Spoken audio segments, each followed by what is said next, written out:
पार्लियामान तो इतनी बड़ी तरमीम का हकदार नहीं है। इस पार्लियामान का वो मैंडेट नहीं है कि वो इतना बड़ा काम कर सके। इस जाली किस्म के पार्लियामेंट से इतनी बड़ी आईनी तरमीम कराना ये बजात खुद एक नाइंसाफी। तरमीम भी लाएं तो ऐसी तरमीम की जिससे पब्लिक को रिलीफ मिले। सूबे के एक वजीर आला की तरफ से इस तरह का बयान जो है वो भी मुल्क के लिए बेहतर नहीं है। ये बचपना है। सियासी इख्तलाफात हो सकते हैं, आप इख्तलाफ राय करें मरकज के साथ, उसमें कोई शक नहीं है, लेकिन ये लबो लहजा ये सिवाय बचपने के और कोई चीज नहीं। जलसे की इजाजत पीटीआई को मिलनी चाहिए, जो नहीं दी गई इसको मैं ज्यादती समझता हूँ। बिस्मिल्लाहिर्रहमानिर्रहीम। आज के प्रोग्राम के साथ मैं हूं नुसुल्लाह मलिक।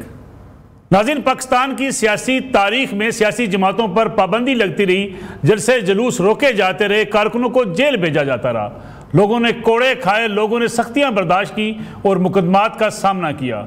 कई रहनुमा जेलों में डाल दिए जाते रहे और सियासी मुखालफिन के खिलाफ मुकदमात बनाए जाते रहे। भैंस चोरी के मुकदमात भी पाकिस्तान की सियासत ने देखे और एक दूसरे को जेल भेजने के ऐलानात भी इस पाकिस्तानी कौम ने देखे। सियासी जमातों के माबैन बड़े बड़े इख्तलाफात रहे, एक दूसरे के खिलाफ तकारीर करती रही, एक दूसरे को बैन करने की कोशिश की जाती रही और सियासी जमातों ने एक दूसरे को नीचा दिखाने के लिए हर किस्म के हथकंडे भी इस्तेमाल किए। लेकिन ऐसा शायद कम ही हुआ हो कि एक सूबे का वज़ीर आला इस्लामाबाद पर लश्कर कशी की बात करे और हर रोज़ इस्लामाबाद के लिए एक नए महाजराई की बात करे, फिर इस किस्म की ज़ुबान इस्तेमाल करे। कभी कहे कि वो बारात लेकर पंजाब आना चाहता है, कभी ये कहे कि वो इस्लामाबाद पर आएगा और इनकलाब लेकर आएगा। सियासी जमातें इनकलाब की बात नहीं करती, जमहूरी रास्ते से आगे बढ़ती हैं। इनकलाब की बात करने वाले सियासी निज़ाम को नहीं मानते। अली अमीन गंडापुर जो सूबे के वज़ीर आला हैं, एक अहम ओहदे पर फायज हैं, वो कौन सा इनकलाब लाना चाहते हैं? क्या वैसा इनकलाब लाना चाहते हैं जहाँ इख्तिलाफ राय रखने वालों के खिलाफ बंदूक उठा ली जाए, जहाँ इख्तिलाफ राय रखने वालों से बातचीत न की जाए? लेकिन देखा यह जा रहा है कि अली अमीन गंडापुर मुसलसल ऐसी गैर जिम्मेदाराना तकारीर कर रहे हैं जिससे नज़र ये आता है कि शायद जमहूरियत कोई खतरात लाक हो सकते हैं। आखिर कौन समझाए पाकिस्तान तहरीक इंसाफ के इन कायदीन को जो समझते हैं पॉपुलैरिटी सब कुछ है और पॉपुलैरिटी की बुनियाद पर वो जो मर्जी कह लें।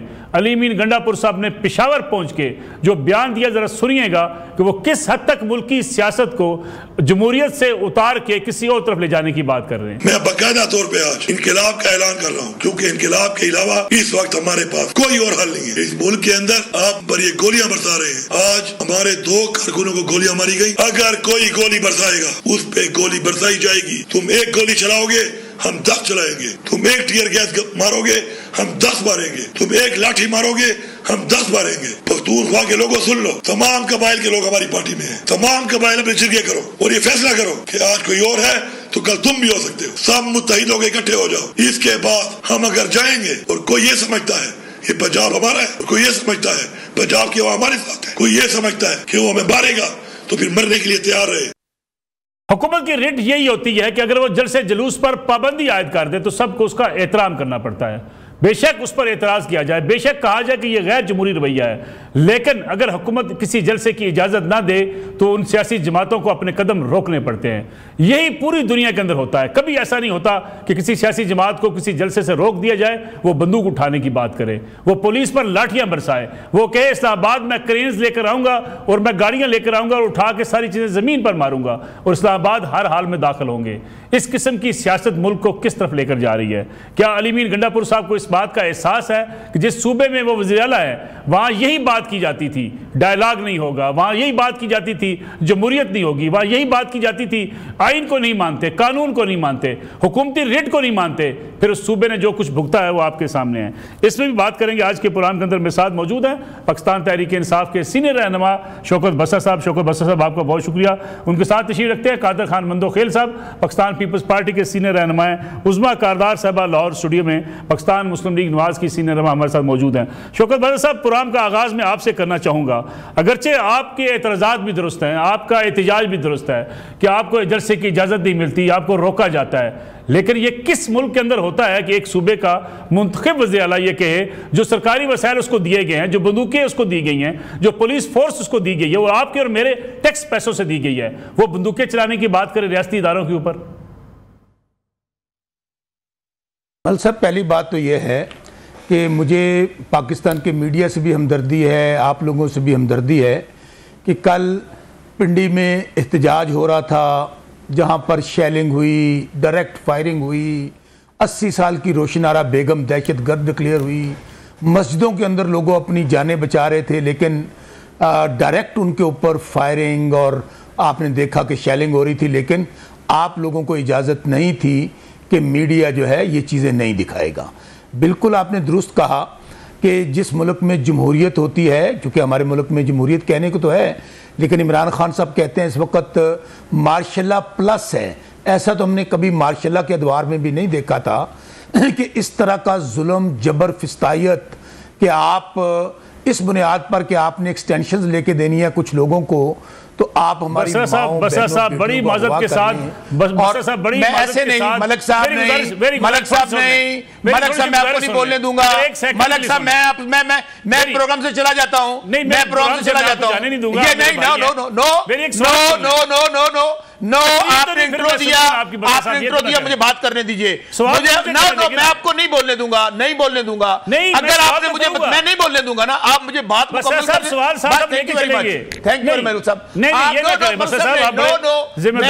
खत्म करूंगा, बात खत्म करूंगा तो आप सवाल नहीं करूंगा, बात करने दें। अच्छा मलिक साहब, गुजारिश ये है कि एक तो आप मेरे से गुजारिश है कि आपने 5 मिनट का इंट्रो किया, हम पे 4 शीट लगाई, और आप में इतनी जुर्रत हिम्मत नहीं थी आपके चैनलों में कि कल जो पाकिस्तान के अंदर जबर, बर्बरियत, फिस्तायत, जुल्म हुआ उसको आप दिखा सकें कि हमारी माओ, बहनों, बच्चों के ऊपर शेल लग रहे थे, और आप लोग यहां बैठकर क्या दिखा रहे थे कि जहां पंजाब में यह तब्दीली आ गई है, वो वहां पर जहां जाली हुकूमतें मौजूद हैं। अब गुजारिश ये है मलिक साहब, मैं फिर आपको अर्ज करूं कि आप पाकिस्तान में, मैं फिर अर्ज कर रहा हूं कि जाहिर ऐसा तो हमने गजा में भी नहीं देखा, कश्मीर में भी नहीं देखा, जहां पर बहुत जुल्म हो रहा है, कि हम कहने को हमें जमहूरियत है, बार बार कह रहा हूं, जमहूरियत में आपको पुरअमन जलसा, जुलूस, एहतजाज रिकॉर्ड कराने का हक है, लेकिन ये कैसा मुल्क है जहां पर आप अगर पुरअमन एहतजाज करने के लिए निकले तो पता ये चले, जो अभी आपने कहा कि रियासत, बंदूकें रियासत को कौन देता है? अवाम देती है, अवाम टैक्स के पैसे इकट्ठे करके रियासत को देती है। रियासत ये नहीं कर सकती कि एस्टेब्लिशमेंट ने, जाहिर है ये जैसे मौलाना फजलुर रहमान साहब कहते हैं कि जाली पार्लियामेंट जो है एस्टेब्लिशमेंट ने बनाई है और एस्टेब्लिशमेंट की हुकूमत है, तो उनका फर्ज ये नहीं बनता कि वो जो टैक्स के जरिए से दी हुई हमारी बंदूकें हैं या हमारे पैसे पे ली हुई जो शेलिंग है वो पाकिस्तान के मासूम अवाम पे की जाए। बसरा साहब, आपको जलसे से रोका गया, आपका काम है रुक जाना। अब करें, आपका काम है रुक जाना। जब जलसे से सियासी हुकूमत किसी की भी हो, जब सियासी हुकूमतें फैसला करती है कि ये जलसा नहीं होगा और लॉ एंड ऑर्डर को ओबे करना सियासी जमात की जिम्मेदारी होती है, ये नहीं होता कि हम हर हाल में इस्लामाबाद आएंगे। मलिक साहब, मैं अर्ज करता हूं, इसके बावजूद कि हमारे ऊपर जो जुल्म फिस्तायत कल हुई, ये ना मार्शल्ला ज़ियाउल्ला के दौर में हुई, हम कभी ये नहीं होता था कि माओ, बहनों, बेटियों को उनके कल दुपट्टे छीने गए, उनके दुपट्टे फाड़े गए। ये क्या? बसरा साहब आप बड़े पुराने सियासी कारकुन हैं, आप अपनी बात जवाब देने दें। मलिक साहब, यही तो बात गलत है। मलिक साहब, आप मुझे बताएं, आप मेजबान हैं या मुस्लिम लीग नून? नहीं, मैं आपको सिर्फ याद करा रहा हूं कि आप ही कहा करते थे। आप किसको? बसरा साहब, आपकी मेरे पास वीडियो क्लिप मौजूद है। This is not fair, this is not fair. इसका जवाब देने के लिए आपने 2 मेहमान बुलाए हुए हैं। पहले अगर 3 in 1 का प्रोग्राम है, मुझे जवाब तो नहीं, आप बिल्कुल 3 लोग आप हैं, मैं अकेला, मुझे जवाब दे लेने दें। अच्छा, मैं गुजारिश ये कर रहा हूं आपको कि मेरा अर्थ ये, आप कहते हैं कि जब हुकूमत, पहली बात कौन सी हुकूमत, कौन सी फॉर्म 47 की हुकूमत, ये 17 सीटों वाली हुकूमत, ये वज़ीर आज़म, हारी हुई मैडम चीफ मिनिस्टर। मुझे बात मुकम्मल करने दें मलिक साहब। अच्छा, यहां पर जमाते इस्लामी पूरा 1 हफ्ता इसी जगह इस्लामाबाद आके बैठी रही, यहां पर आकर तहरीके लब्बैक बैठी रही, मीनारे पाकिस्तान और मौलाना फजलुर रहमान साहब बैठे रहे। इमरान खान जो पाकिस्तान है, इमरान खान जो 95% पाकिस्तान को रिप्रेजेंट करता है, 8 फरवरी को कौम ने इसका जवाब दिया। आगे बढ़े। हम लोग थे मलिक साहब, ये हम लोग थे कि हमने कारकुनान को रोका। मैंने अपने कारकुनान से गालियां खाई। रात दोबारा फिर 9 मई करने का प्रोग्राम था हमारे ऊपर। रात मैं आपको फुटेज दे देता हूं, अभी ले लीजिए, आप तो नहीं दिखाएंगे। रात ठीक ये फुटेज देख लें, टाइम था 8:30 बजे का। मैंने लोगों के आगे हाथ जोड़े, मिन्नत की कि पार्टी लीडरशिप का पैगाम। एक मिनट जरा, 1 मिनट ये देखिए, मैंने ये देखें, मैंने मिन्नत की लोगों की कि खुदारा पार्टी लीडरशिप का पैगाम आ गया है, इमरान खान साहब का पैगाम आ गया है, अब रोक दें। लोगों ने कहा नहीं, हमने ये पहले ही ना करते ना बसरा साहब, ये पहले ही ना करते। मैं वापस आता हूं आपकी तरफ, आता हूं वापस आपकी तरफ। कादर खैर मंदोखेल साहब, बसरा साहब अभी सियासी तारीख की बात कर रहे थे। हमें बसरा साहब भी बताया करते थे कि जेलों में डाला गया, बर्फ की सिलों पर लिटाया गया, कपड़े फाड़े गए, कोड़े मारे गए, शाही किले में हमें मारे पड़ी, मार रोड पर जावेद अशरफ, मुस्लिम लीग नवाज के शहीद हो गए। सियासी जमातें ये लड़ाई लड़ती रही हैं, पीटीआई अनोखी लड़ाई लड़ना चाहती है।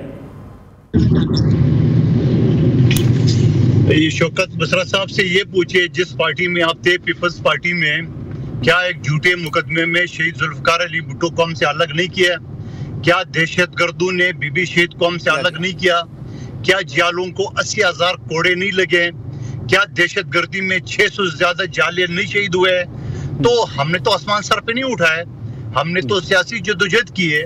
ये जिस पार्टी में मौजूद है और जिसका इंतखाब एक ऐसे शख्स का किया है जो कि शूलियत से भी लग रहा है कि वो शरपसंद है, यानी वो बंदा, मैं आज भी कहता हूँ, ये एस्टेब्लिशमेंट से मिला हुआ है। ये बंदा ये बढ़ के मारता रहता है क्योंकि उनको पता है पठानों के जज्बाती कौम है, उसको ठंडा करने के लिए ये बढ़ के मारे। क्या 1.5 महीना पहले उसने ये नहीं कहा कि मैं आऊंगा खान को अडयाला जेल से छुड़ा के ले जाऊंगा? 15 दिन का टाइम दिया, आज 1.5 महीने हो गया। क्या 22 अगस्त की रात को जो इमरान खान की एस्टेब्लिशमेंट के साथ गुफ्तगू हुई है और अली गंडापुर को मैसेज दिया है कि भाई जलसा मुलतवी कर दो, उसने आजम खान को भेजा, आजम स्वाति को भेजा। उसके बाद इमरान खान साहब का ये बयान आना कि एस्टेब्लिशमेंट ने हमें धोखा दिया है। पहले तो आप कहते थे कि भाई हमने सियासी लोगों से बात नहीं करनी है, हमने एस्टेब्लिशमेंट से बात करनी है, मगर आपको फौजी अदालत पसंद नहीं, मगर फौजियों से बात करना पसंद है। सिविलियन सियासी पार्टियों से आपको बात करना पसंद नहीं, मगर सिविलियन अदालत पसंद है।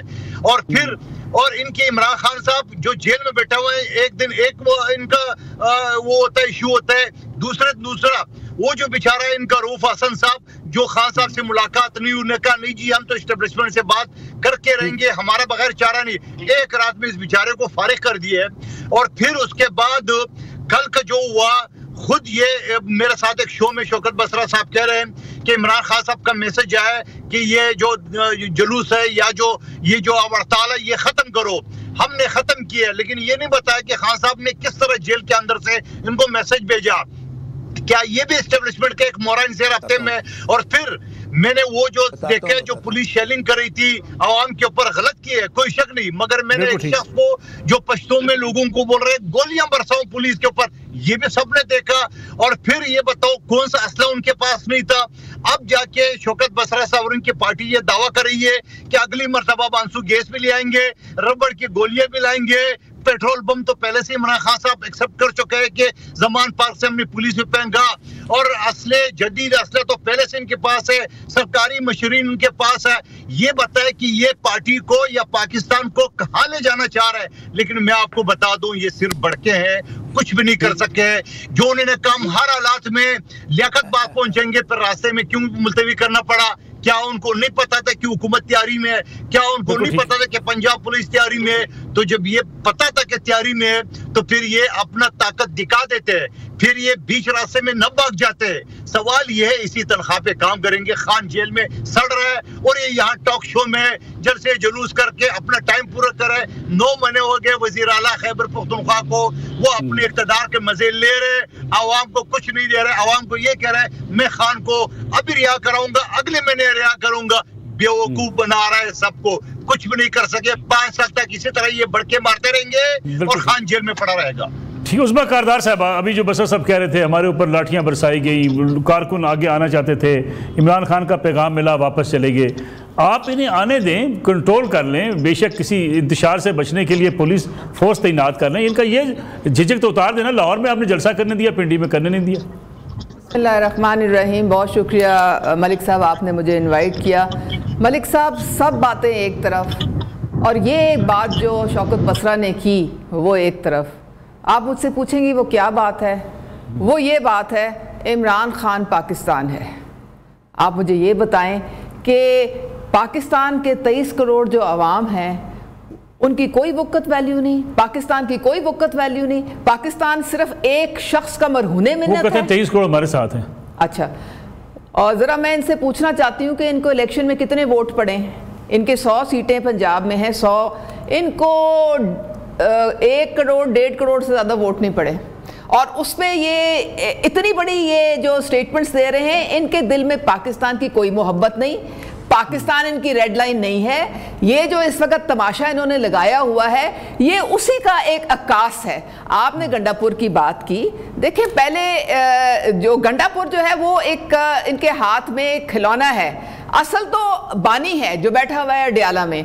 पहले उसने क्या किया, उसने इस कौम को पटड़ी से उतारा, ख़ास तौर पे नौजवानों को ये एक बावर कराया कि देखो मैं तो प्ले बॉय था तो कोई बात नहीं। नौजवानों ने कहा वाह वाह, प्ले बॉय होना तो बड़ी ज़बरदस्त बात है, तो वो उनको फॉलो करने लग गए। रोल मॉडल कौन होता है? लीडर ही होता है ना। फिर जनाब उसने लीडर जो था उसने फरमाया कि गंडापुर तुम जाके वहां पे क्लैशनकोव लो, शीशे तोड़ो, और उसके बाद तुम जाके वहां पे ग्रिड स्टेशन तोड़वाओ और तुम जाके हमले करो।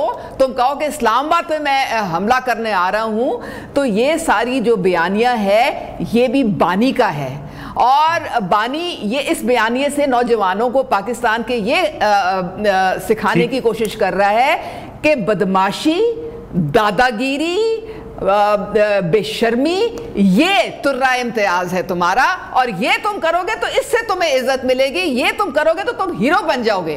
तो बात तो लीडरशिप की है नसरुल्लाह मलिक साहब कि लीडरशिप हमें मियां नवाज शरीफ क्या सिखा रहे हैं, हमें मरियम नवाज साहिबा क्या सिखाती हैं।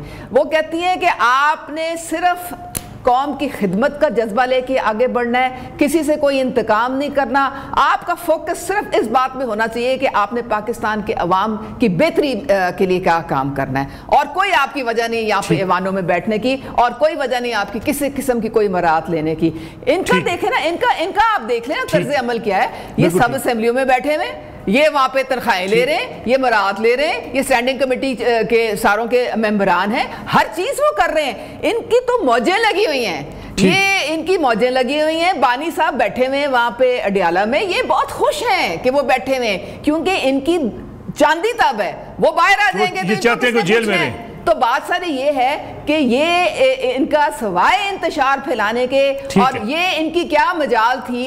अब इन्होंने अपनी इन्हीं बेइज्जती करा ली है ना लाहौर में, एक बंदा नहीं इनके लिए निकला, तो ठीक है अपनी खुशी ये पूरे कर लेते, लेकिन एहतजाज का कह के आप एक दूसरे सूबे में आए और उसकी जो तरक्की का अमल है उसमें रखने डालें। यहाँ पे मरियम नवाज साहिबा दिन रात लगी हुई हैं, सुबह से लेकर रात तक वो मेहनत कर रही हैं, अवाम की खिदमत कर रही हैं। रोज वो कोई पब्लिक इंटरेस्ट का कोई आप देखते हैं कि वो कोई प्रोजेक्ट जो है वो इनिशिएट करती हैं। इनको ये समझ नहीं आ रही, गंडापुर ने लावारिस छोड़ दिया है, वो तो जलसा खेल रहा है, उसको परवाह क्या है केपी के लोगों की। आपने देखा 35 लोग वहां पे जमीन के तनाजे पे मर गए, वो खुरम एजेंसी में, उसको तो कोई परवाह ही नहीं है। और वहां पे जो सत्यानाश लोग दरिया पास करते हैं तो वो रस्सियों पे करते हैं, एक ब्रेक शामिल करके जाया हो जाती है। एक ब्रेक प्रोग्राम में शामिल कर वापस आते हैं इस कमर्शियल ब्रेक के बाद।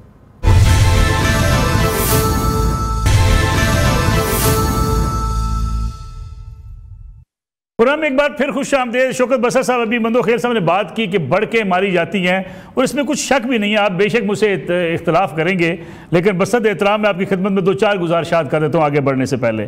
पहली बात तो यह कि गंडापुर साहब ने कहा ठीक 15 दिन बाद मैं अपने लीडर इमरान खान को रिहा करवा कर लेकर जाऊँगा। 15 दिन गुजर गए, गंडापुर साहब की बढ़कें अभी तक हवा में मौजूद हैं। फिर गंडापुर साहब गए ग्रिड स्टेशन के ऊपर, बिजली के जनाब उन्होंने जाके कब्जा कर लिया, कहा बिजली सस्ती होगी और मैं लोड शेडिंग ख़त्म करवा कर दम लूँगा। उतनी लोड शेडिंग KPK के अंदर हो रही है जितनी उससे पहले हो रही थी।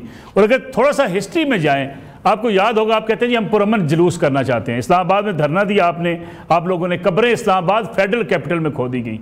किसी मुल्क के लिए डूब मरने का मकाम है कि सियासी लीडरशिप जाए और कब्रें खोद दे। पार्लियामेंट के ऊपर हमला कर दिया, PTV के अंदर घुस गए, रेडियो पाकिस्तान पर कब्जा कर लिया, और आपके लीडर इमरान खान साहब, मेरे और आपके साबिक वज़ीर आज़म, एक थाने पर चढ़ दौड़े, 12 कारकुनों को अपने हाथ से छुड़ा कर ले गए। ये सियासी लीडरशिप होती है।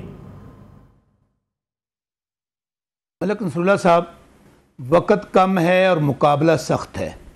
पुरअमन इनकलाब या बांग्लादेश मॉडल, फैसला पाकिस्तान की इस्टेब्लिशमेंट ने करना है। जहाँ तक आप गुफ्तगू मुझे सुना रहे थे, या इन दोनों जो हमारे दो कुलीग बैठे हैं, नून लीग या Peoples Party, they are no buddies, they are politically they are zero. सिर्फ इस वक्त, एक मिनट में बात कर रहे हैं, सिर्फ इस वक्त पाकिस्तान में सबर कौन सी हुकूमत, हर किसी को पता है स्टैब्लिशमेंट की हुकूमत है, स्टैब्लिशमेंट के ये मुसल्लत करता है। 8 फरवरी को तो कौम ने फैसला सुना दिया। सो मैं पीपल्स पार्टी है 20 या 25 सीटों की जमात अंदरूनी सिंध की, और जिस दूसरी रही पार्टी जिसकी रिप्रेजेंट उज़्मा करती हैं, हमें हमदर्दी है, ये पार्टी किसी ज़माने में थी, किसी वक्त में थी। नवाज शरीफ बड़ा लीडर था बेचारा, लेकिन अब अगर नवाज शरीफ डॉक्टर यास्मीन राशिद से जेल में बैठी हुई से हार गया है, तो अब ये कौन सी पार्टी है? और अगर वो बेचारा हार गया तो इनमें से जीता कौन है? दूसरी बात मैं अब अर्ज़ करूं, अगर आपकी बातों को माना जाए, जी फलां कर दिया इमरान खान ने, यकीन माने लोग हंसते हैं, ना इनकी बातों को संजीदा लेते हैं, झूठ तो नहीं बोला, ना आप लोगों की बात सुनने के लिए तैयार है। इसलिए लोग, मैं अर्ज करता हूं, लोग इसको झूठ समझते हैं, प्रोपेगेंडा समझते हैं। छोड़ दे बसा साहब, आप मुझे बताएं जो कुछ मैंने आपके सामने, मैं बात मुकम्मल कर लूं। मलिक साहब मुझे अर्ज करने देना बात। मलिक साहब आपने, मैं बताता हूं मैं कौन होता हूं जजमेंट देने वाला। जजमेंट देते हैं पाकिस्तान की अवाम, जो पाकिस्तान के मालिक हैं, मैं तो पाकिस्तान की तकदीर का फैसला करते हैं। मैं अर्ज करता हूं ना, मैं तो एक छोटा सा कारकुन, मैं पाकिस्तानी अवाम का आपको फैसला सुनाता हूं। क्या कुछ नहीं कहा गया, तहरीक इंसाफ तोड़ दी गई, पार्टी खत्म हो गई, निशान छीन लिया, कैंडिडेटों को इलेक्शन नहीं लड़ने दिया गया, तजवीज़ करिंदा तईद करिंदा उठा लिए गए, शौकत बसरा आपके सामने बैठा है, कागज़ मंजूर नहीं होने दे रहे, सुप्रीम कोर्ट से कागज़ बहाल होते हैं, लोग लाख लाख वोटों से जीते हैं, कोई निशान नहीं था, मेरे सवाल कोई कैंप नहीं थी, कोई हमारी गाड़ियां नहीं। सुन तो लें सर, सुन तो लें। मलिक साहब, अगर आप आंखें बंद करके मुल्क को चलाना चाहते हैं, तो मैं आपको बार बार कह रहा हूं, फैसला अब एस्टेब्लिशमेंट के हाथ में है। ये बेचारे जो हैं, दे आर नोबडीज। ये तो सिर्फ वो लोग हैं जो रात को पूछते हैं। मौलाना फजलुर रहमान और अचक ज़ई साहब ने बड़ी अच्छी बात की, और कि बताएं कि क्या तरमीम करनी है। मियाँ साहब कहने लगे, ये सानू पता होंदा तो तुहानू दस ना देंदे। ये है इनकी बेचारों की हैसियत और औकात। अब रही बात, मैं फिर मलिक साहब आपको कहूँ कि हम तब्दीली पुरअमन लाना चाहते हैं, पुरअमन तब्दीली लाना चाहते हैं। आप रात था ट्रेलर था, फिल्म चलेगी, मैं आपसे वादा कर रहा हूं चलेगी, क्योंकि जुल्म जबर फिस्तायत हद से बढ़ गई। 2 तारीख को मुल्तान फैसलाबाद और मियांवाली में है। उसके बाद अक्टूबर या नवंबर में फाइनल कॉल आनी है, और पुरअमन कारवां हम लोग आके डेला जेल के सामने बैठ जाएंगे। ये हमें गोलियां मारें जिस तरह रात मारी हैं, ये शेलिंग करें, ये 80-80 साल की खवातीन को दहशतगर्द रोशन आरा की तरह डिक्लेयर करें। लेकिन एक बात जो आप बताऊं, जो आप अली अमीन की बात कर रहे हैं बार बार, जहां हमारा आइन हमें इजाजत देता है पुरअमन एहतजाज का, जलसे जुलूस का, वहां पर अब सेल्फ डिफेंस का भी राइट हमें है। लेकिन हम ये तो नहीं करेंगे कि हमें गोलियां मारेंगे तो हमको गोलियां मारेंगे। सरकारी लिफ्टर ला के सरकार की मशीनरी इस्तेमाल करके रास्ते साफ कराए जा सकते हैं। वो पैसे मेरे भी आपके दिए। आप हमसे वो सुन तो लें। जब जाहिर है कि एक सूबे का चीफ मिनिस्टर, उसके ऊपर डायरेक्ट फायरिंग होगी, उसके मिनिस्टर जख्मी होंगे और उसको वीजा लेकर आना पड़ेगा पंजाब के अंदर। वो जमात जो पाकिस्तान है, वो केपी, वो सुन तो लें, वो केपी सूबा जहां पे कोई जमात अब एग्जिस्ट ही नहीं करती, सबकी जमानतें जब्त हो गई, वो बॉर्डर पर आए तो पैगाम ये दिया जाए, नहीं आप लोग नहीं पंजाब में आ सकते। आप लोग वो पंजाब जहां पे इनकी जमानतें जब्त हो गई हैं, वहां पे हम नहीं आ सकते। क्या पैगाम दे रहे हैं आप पश्तूनों को, क्या पैगाम दे रहे हैं बलोचियों को, क्या पैगाम दे रहे हैं सिंधियों को? मैं फिर कह रहा हूं, पंजाब इनकलाब पंजाब से आएगा। मलिक साहब चले 15 रोज के अल्टीमेटम का बता दे। 15 रोज तो गुजर गए, इमरान खान साहब जेल में हैं। सुने मेरी गुजारिश सुन ले मलिक साहब। जी मलिक साहब इट इज, आप जो गुफ्तगू कर रहे हैं या जो कर रहे हैं, लोग इसका तमस्खर उड़ाते हैं। It is totally irrelevant now. Sir मैंने सर गुजारिश सुने बसरा साहब, मैंने जाके मलिक रियाज साहब से कोई जमीन अलाट कराई है, मैंने अलकादर ट्रस्ट बनाया, से घड़ी मैंने ली है, मेरा मजाक उड़ाएंगे। सर गुजारिश तो सुन लेना, ये कंपैरिजन हमारे साथ ना करें, सियासतदानों के साथ जरूर कर लें आप ना करें। सर मेरी गुजारिश सुन लें, मैंने कोई वहां से घड़ियां नहीं ली, ना करें ना बेची मलिक साहब, मुझे बात करने देना। आप देखिए, मैं फिर कह रहा हूं हम आपकी मजबूरियों को, मीडिया की मजबूरियों को हम समझते हैं। कोई मजबूरी नहीं सर, आपके जमाने में ज्यादा मुश्किल वक्त था, टीवी चैनल से आप निकलवाते थे, प्रोग्राम आप नहीं चलने देते थे, मियां नवाज शरीफ की तकरीर आपने ऑफ-एयर करवा दी थी, आप अपने मुखालिफिन के साथ यही करते थे ना। मलिक साहब आप ये बताएं, ये दोनों, मैं फिर कह रहा हूं बार बार, उन दोनों की जगह आप नुमाइंदगी करनी है तो फिर दोनों नहीं, मैं तो आपसे फिर वाना मान बैठ जाता ना जी। यहाँ बिलावल, सुन तो लें, यहाँ बिलावल भी मजबूर, यहाँ बाऊजी भी मजबूर, यहाँ मीडिया भी मजबूर। मैं फिर कह रहा हूं मलिक साहब, डुल्ले बेरंदा कुछ नहीं बिगड़या, अवाम इनकलाब के धाने पर है। मैं बार बार आपको कह रहा हूं, चले वक्त बड़ा कम है, मैं आता हूं वापस, आखिरी राउंड में आपकी तरफ वापस आऊंगा बसरा साहब। वल्लाह बा खुदा, मैंने आप सुने, वल्लाह बा खुदा, मैंने अपनी आंखों से देखा है, बच्चों को, औरतों को, माओं को, बूढ़ों को, मैंने हाथ जोड़े जब वहां पर उन्होंने शैलें की, हाथ जोड़ के खड़ा था, खुदारा पीछे हट जाएं। मंदोखेर साहब, मैं आता हूं वापस आपके। मंदोखेर साहब, ये इनकलाब का फाइनल राउंड शुरू हो चुका है, जो अभी बसरा साहब हमें वार्न कर रहे हैं कि या पुरअमन इनकलाब या बांग्लादेश। जी मलिक साहब, मेरे ख्याल में आप वो अभी तक खुद समझ चुके होंगे, इनकी बड़के और ये चाय की प्याली में तूफान लाना, ये सारी चीजें तो आपको नजर आएगी। और मैंने आपको शुरू में कहा कि गंडापुर साहब का इंतखाब इस चीज़ की निशानदेही है कि इमरान खान साहब इंतशार फैलाना चाह रहे हैं। वो जो आम सियासी रवायती सियासत है वो नहीं करना चाह रहे, और इनकी हरकतों से मार्शाल्लाह ये ज़रूर लगवा सकते हैं, मगर जमहूरी हुकूमत को इन चीज़ों से ये हटा नहीं सकते हैं। और दावा ये करते हैं कि 23 करोड़ लोग, और ख़ुद मेरी बहन उज़मा ने उनको गिनवा दिया कि आप तो खुद जो फॉर्म 45 के मुताबिक आप गिन रहे हो तो 1 करोड़ कुछ लाख वो है वोट है, तो 23 करोड़ कहाँ से है। और फिर अगर इलेक्शन कमीशन ने धांधली कराई है तो बिल्कुल मैं कहता हूँ धांधली कराई है, मेरे सीट मुस्तफ़ा कमाल को दे दी गई है, राना सनाउल्लाह को हरवाया है, और खुद इनके जो वजीरिस्तान की सीटें हैं, वजीरिस्तान की अली वजीर और मोहसिन दावड़ के मुकाबले में तो इमरान खान भी नहीं जीत सकता है, वहाँ इतना स्ट्रॉन्ग होल्ड है वजीरिस्तान में इन लोगों के। और फिर मौलाना साहब को डी खान से हरवा के वो सीटें भी इनको दी गई है, बलूचिस्तान से उसको मौलाना साहब जरूर जीत जाता है या जो भी सिलसिला है। तो मैं ये समझ लूँ कि ये सारी चीजें इस चीज की निशानदेही है कि अफरा तफरी का सियासत करे।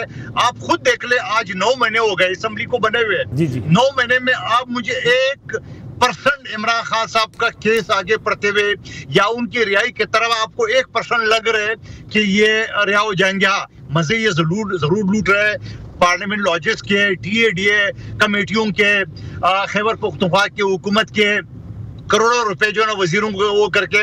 और ये भी मलिक साहब तारीख में आपने पहली मरतबा देखा होगा कि एक वजीर आला की अपनी काबीना का वजीर शौकत खान अपनी वजीर आला पे इल्जाम लगा रहे।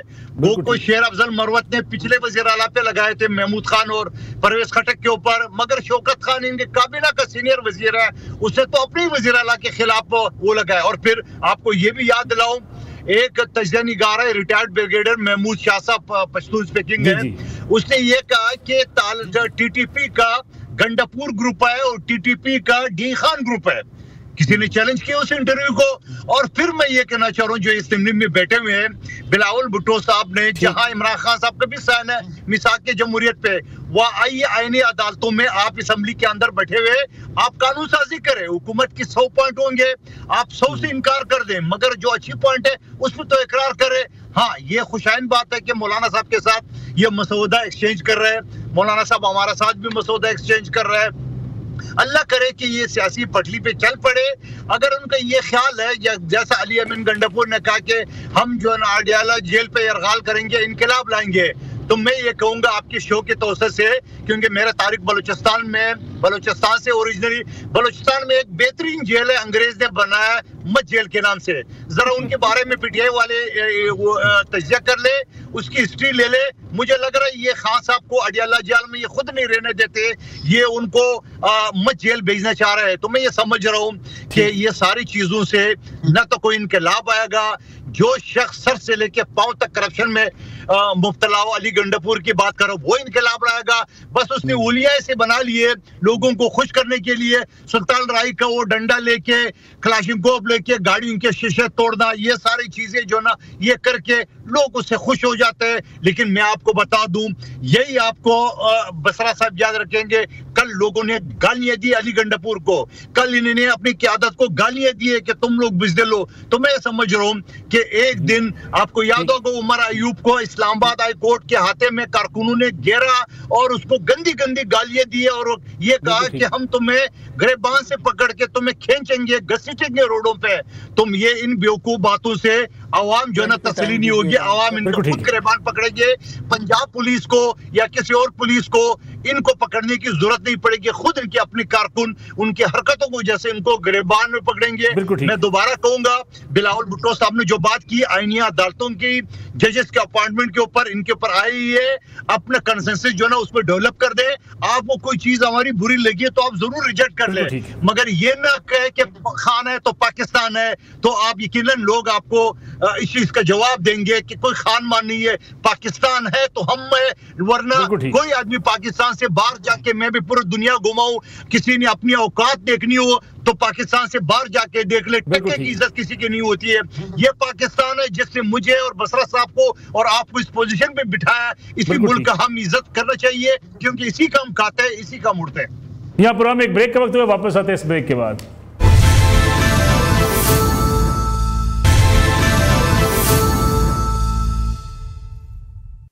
और हम एक बार फिर खुश आमदेद उसमें कारदार साहब, एक तो बसर साहब के आप रिप्लाई कर दे, दूसरा ये तरमीम आप लाना चाहते हैं इतनी जल्दीबाजी में, फिर ऐलान कर देते हैं हम हफ्ते बाद फिर ला रहे हैं, प्रॉपर वर्क करके लाने में हर्ज क्या है?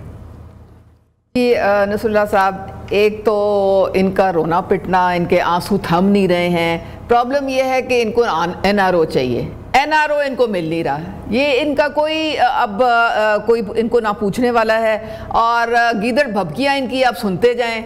मैं 15 दिन में आ रहा हूँ, मैं 2 दिन में आ रहा हूँ, मैं 4 दिन में आ रहा हूँ, और अभी तक तो वो जो हाल है आपके सामने है। कोई NRO किससे मांगते हैं? वो NRO वो जो अडियाला में बैठा हुआ है और जो वहाँ पे उसको ख्वाब में PM की कुर्सी नजर आ रही होती है दिन रात, ये वो है। उसने सबको ट्रक की बत्ती के पीछे लगाया हुआ है, उसको और किसी चीज से इंटरेस्ट है ही नहीं मलिक साहब। उसको एक ही चीज से इंटरेस्ट है, बस मुझे प्राइम मिनिस्टर बना दें पाकिस्तान का। बाकी ख्वाहिश एक पॉलिटिकल पार्टी की ख्वाहिश रखना कोई जुर्म तो नहीं है। ये पॉलिटिकल पार्टी की नहीं है ये। देखिए, हमने जब इनको बनाया था PM जब 2018 में, हम समझ रहे थे कि हम इनकलाब ला रहे हैं, हम नया पाकिस्तान बनाने जा रहे हैं। वो तो 1 साल में हमारा कॉन्सेप्ट क्लियर हो गया कि हम तो पहले से भी बेड़ा गर्क हो गया हमारा, और हम तो करप्शन में डूबते चले जा रहे हैं। एक बात प्लीज मुझे आप मौका दें। देखिए, ये 2018 में जो RTS की उंगली पे रख के आए, इन्होंने सारी जो मुस्लिम लीग नून के जो टिकट होल्डर्स थे उनसे टिकट छीन लिए, उनको सारों को उठा के बाहर फेंक दिया। वो जब उनके वो कहते हैं सियासी तारीख से उसको हज़फ कर दें। तो बात सारी ये है कि इन्होंने जो 3.5 साल एक पेज हमारे तो कहानी जो थे वो पक गए थे सुन के। खुद बानी साहब ने फरमाया जी मैं तो कोई कानून ही पास नहीं करवा सकता था, मुझे तो वो आके मदद करते थे। आपका तो एक पेज है ना? नहीं, देखें, हम बहुत क्लियर हैं। हम ये कहते हैं, उनका भी एक पेज था, आपका भी एक पेज है। नो, हम ये कहते हैं कि जो पाकिस्तान की एस्टेब्लिशमेंट, अफवाज और इदारे हैं, ठीक है, वो किसी भी जमहूरी हुकूमत के पीछे खड़े हैं, वो एपॉलिटिकल हैं, और जो भी अवाम का मैंडेट लेके हुकूमत आएगी वो उसके पीछे खड़े रहेंगे। हमारा ये मौकफ है। लेकिन ये तो नीचे गिरे हुए थे, ये तो बिछे हुए थे। अब चूंकि एक पेज लीरो हो गया है, अब इनको समझ नहीं आ रही, अब इनके आंसू नहीं थमते हैं, तो बात तो सारी खत्म हो गया। तो किसी सियासी बंदे से बात करने का रवादारी नहीं ना। Thank you very much Muzaffar साहब, मुज़म्मा कारदार साहब। नाज़रीन, अगले जुम्मे इंशाल्लाह रात 10:03 पर आपसे दोबारा मुलाकात होगी। इजाज़त दीजिए, अल्लाह हाफ़िज़।